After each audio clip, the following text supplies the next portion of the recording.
Hey y'all, here we made it halfway through the week. Listen to this, tell me if it brings back any memories, if I can get to do it.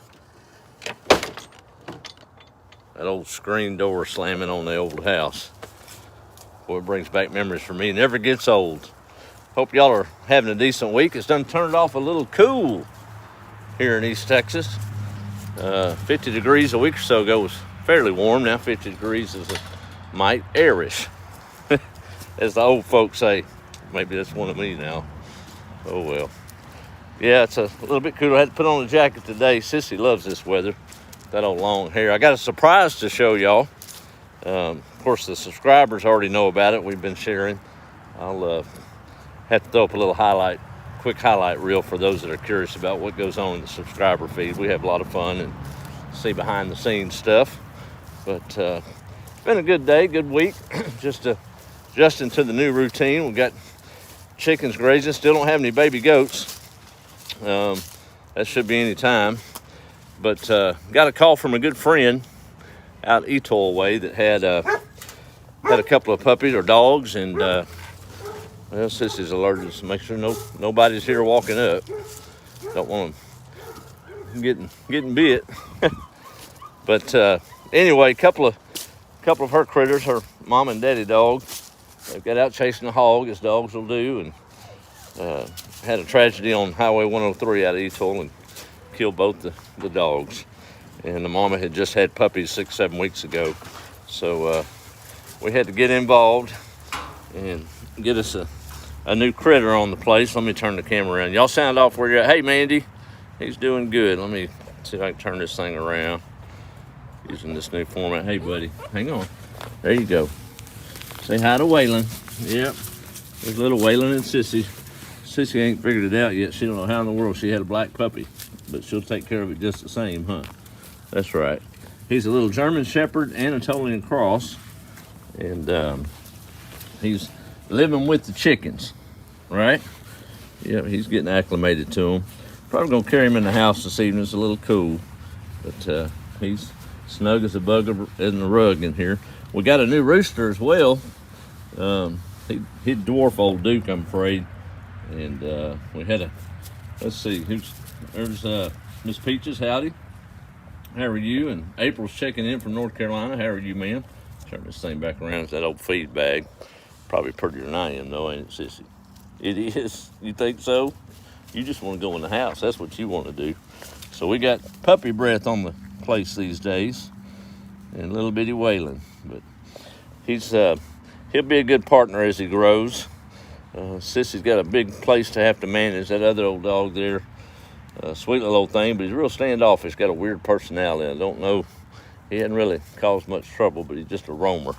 So got to plan ahead, and God forbid something happened to Sissy, we need to have some more replacements on there. Poor Waylon, he wears out them. Much as I walk around, he wears out them little feet. He don't want me out of his sight. Right? It's all right. Well, I got another row of elderberries planted. Geranium seeds are popping up in the house, and about 2 to 3 inches tall. That's kind of cool. And we're just getting ready for spring. Tomatoes, peppers, all that's doing good in the house. It's a little areas to put them out here, though. They can grow. It won't kill them, but it'll stunt their growth if you're putting them out at 50-degree weather. They just don't produce as well, even though they survive and look fine.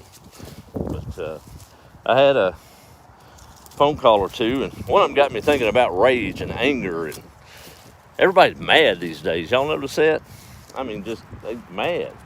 And talking to myself too, I can get that way sometimes. I have to put myself in check, you know. Kind of like road rage. Be driving in a big city, or even around here for that matter, and somebody don't drive just the way you want, or they ain't paying attention and do a little swerving, or don't let you into the lane.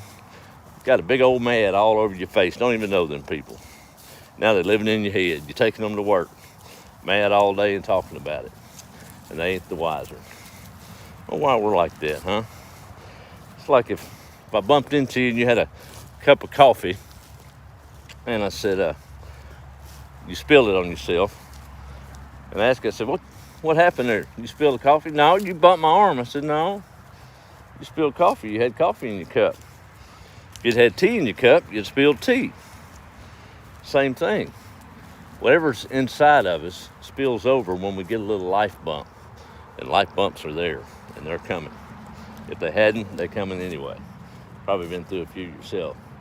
But if your cup's full of joy and happiness and forgiveness and peace, let that spill over onto somebody, right? Rather than anger and meanness and just ugly. Just don't be ugly. So it's all about not how you get bumped, but what's in your cup. What's spilling over. Another call that absolutely broke my heart, and no details needed, but a good friend facing a horrible tragedy, the loss of a life. And, you start to question, not hard question, but you just wonder why we go through stuff and things of that nature. And they weren't questioning God in any way, shape, or form, but I know a lot of people do, and why things happen the way they do. And nobody has the answers down here. We ain't that smart. We didn't create all this. We don't understand the why in things. We're still figuring out the how, and a lot of folks are figuring out the what. Can't even figure out our gender, much less figure out the why. But you have to trust. He asks us to do that, to trust him. He knows best. And even in that, he doesn't sit there and micromanage, and it's our free will. Things happen. We have to lean on him in those. He did promise us peace, and he gives us time as an ultimate healer and faith in him. But some folks don't believe that way, and that's got to be a rough life, I'm sure. But for me, I got to put my trust in him. The old boy went into the barber shop to get his weekly haircut. He and the barber have been friends forever. They were sitting there talking about the family, and he'd get his haircut as usual, and laughing and joking. And finally, the conversation turned to God. They were talking a little bit about it. And the barber said, that's a bunch of hogwash. I don't believe in it. I think it's just a big fairy tale. Of course, the guy didn't want to start an argument in the chair. And he said, well, why do you believe that way? That's all he's going to ask him. He said, well, look at all the sickness and the horrible stuff that goes on around us and the tragedies. A good, loving God wouldn't allow that stuff to happen. The old boy took his haircut and paid his friend and exited the shop. He didn't want to get into a big argument. As he was leaving, he bumped into an old homeless guy walking down the road on the sidewalk there. And stringy, long beard, hadn't had a haircut probably years. Looked pretty rough. And it hit him. He turned around and went back in the shop, and he said, hey, buddy, I don't think there's a such thing as a barber. He said, you're an idiot. I just cut your hair. I do it all the time. He said, no, because if there were barbers, no one would go around unkempt or untrimmed. Their beards would be like they should, and their hair would be cut and neat. He said, well, now, wait a minute. That ain't my fault. They didn't come to me. So there you go. Maybe if we went to him a little more often, we'd understand that he is really there for us. That was free. Didn't mean to get preachy, but that really hit me.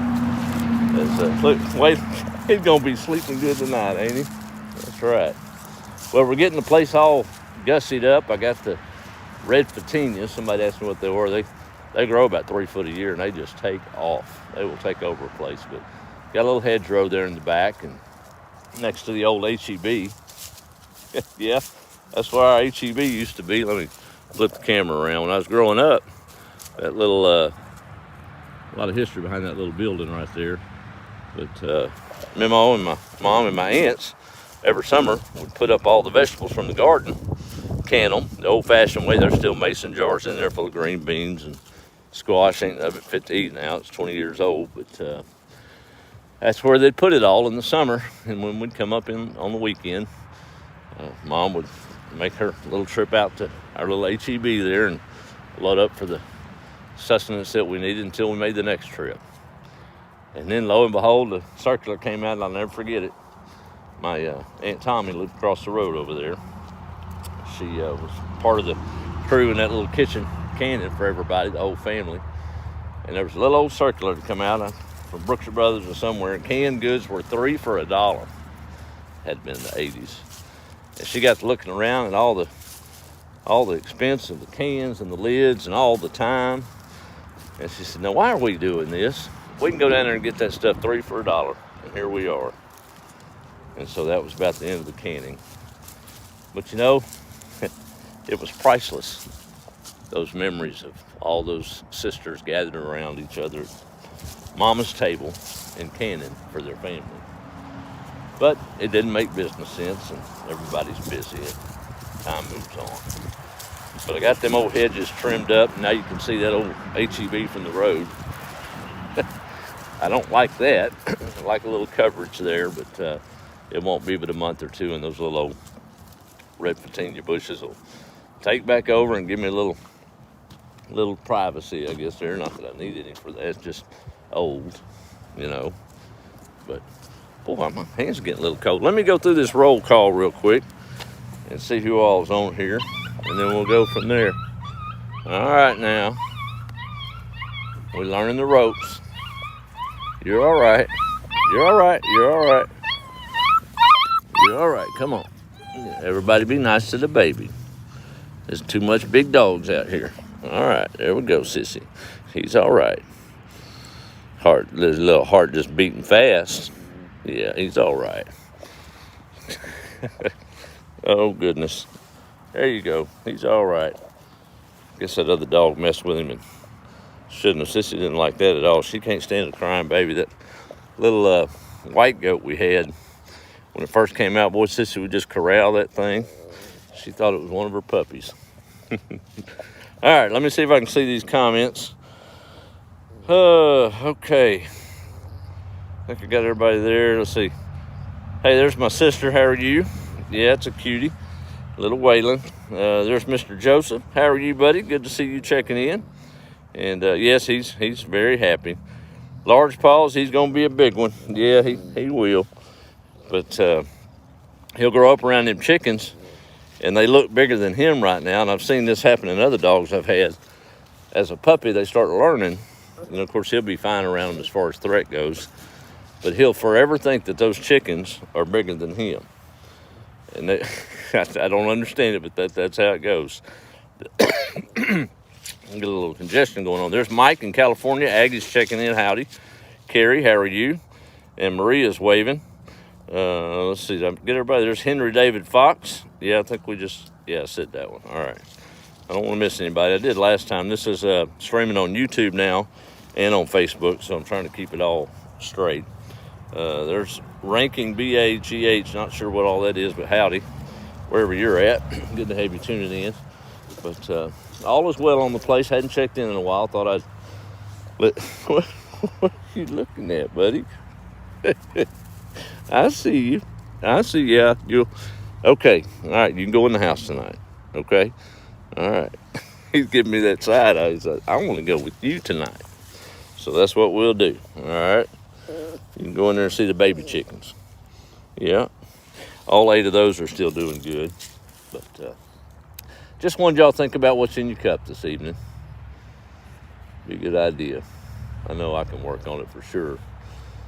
Maybe it happened on the way home this evening or happening now. I hope you ain't watching and driving. But on the way to work in the morning, when that rascal cuts you off or doesn't do what you think he should do, just let it go.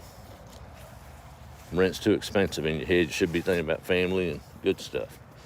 You'll fill your cup up with that when it gives you a little bump. That's what'll spill over. Just absorb it and move on.